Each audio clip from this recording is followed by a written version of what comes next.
then, there was nothing. Months and months of goddamn nothing. Just frustrating goddamn silence. The shadow had swept through our lives and then hidden away like the yellow-bellied piece of shit that he is. Mr. West, please, let's stick to the facts. What do you think he was doing during this time? Damned if I know. Tell you what, though, those months dragged and dragged. The papers wanted names. There was severe public unease. The police force was a laughingstock. You'd never guess that one single sicko could rip this country apart so badly. And then one day, out in the desert, there was an encounter. What kind of encounter?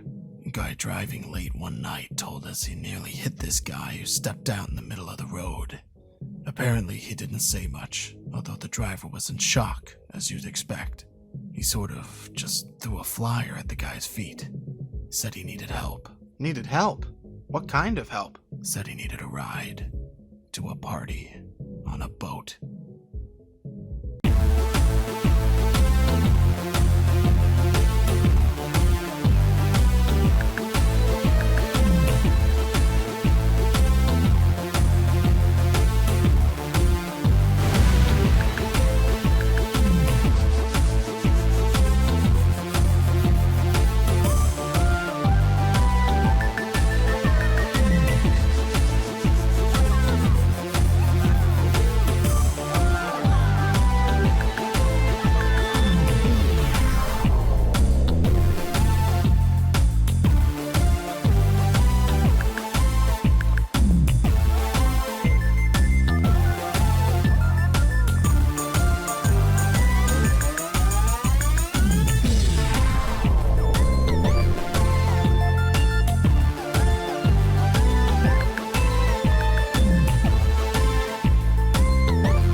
Ah, yes, I heard about the cruise liner disaster. Although I assume it wasn't the rushing water that killed those people, as the news had us believe. Sometimes it's easier to keep the people safe by shielding them from the truth. Yes, well, that's an interesting sentiment, although I'm guessing the people on that boat may have felt a bit shortchanged. Though, while we're on the topic of truth, you were about to discover a truth of your own, am I right, Mr. West? The girl. Yes, the girl.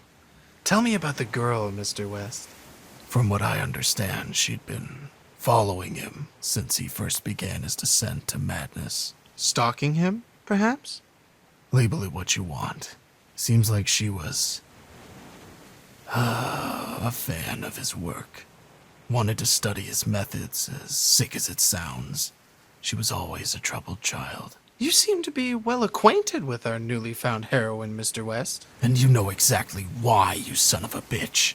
It was Katie. It was my daughter.